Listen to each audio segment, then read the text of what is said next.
किसी भले आदमी ने क्या खूब कहा है कि इस दुनिया में सबसे तेज रफ्तार प्रार्थना की होती है, जो पल भर में ईश्वर तक पहुंच जाती है। ईश्वर को महसूस करने का एकमात्र तरीका है प्रार्थना। नमस्कार दोस्तों, मेरा नाम है योगेश अंग्रेश। प्रार्थना को लेकर एक कहानी मुझे याद आ गई। किसी नदी के किनारे दो आदमी मछली पकड़ने का काम कर रहे थे। दोनों अपने अपने मछली पकड़ने के कांटे नदी में लगाए हुए थे। तभी अचानक उनमें से एक आदमी के कांटे पर मछली फंस गई, लेकिन दूसरे आदमी के हाथ अभी भी खाली थे।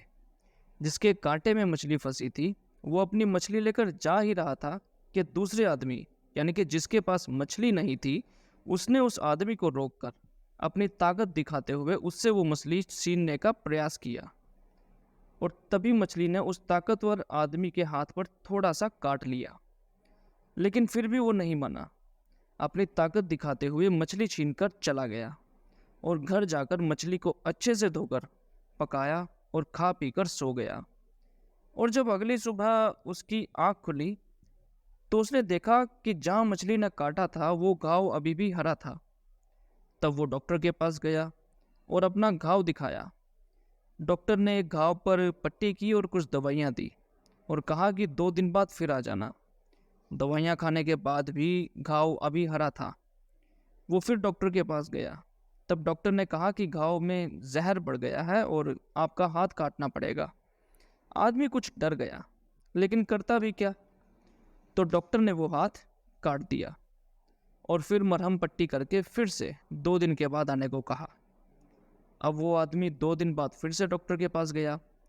डॉक्टर ने पट्टी खोलकर घाव को अच्छे से चेक किया, लेकिन तब तक जहर पूरी बाजू में फैल चुका था।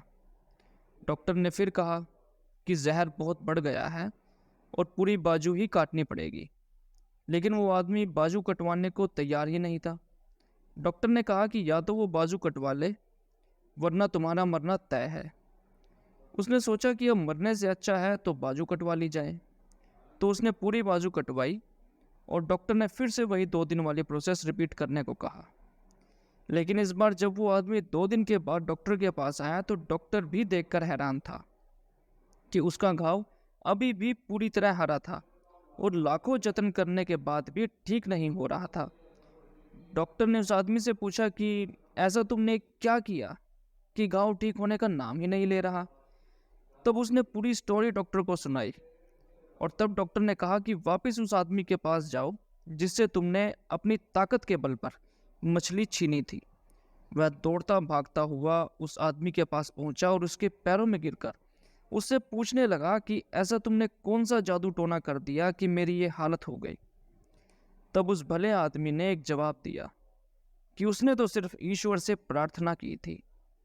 और वो प्रार्थना आपको पता है क्या थी? वो प्रार्थना थी कि हे ईश्वर, इस व्यक्ति ने मुझे अपनी ताकत दिखाई है, आप इसे अपनी ताकत दिखा देना। तो दोस्तों, इतनी शक्ति है प्रार्थना में कि यह बस पल भर में ही ईश्वर तक पहुंच जाती है। दोस्तों, आज के लिए बस इतना ही। ईश्वर का आशीर्वाद और परिवार का साथ हमेशा आपके साथ बना रहे। धन्यवाद।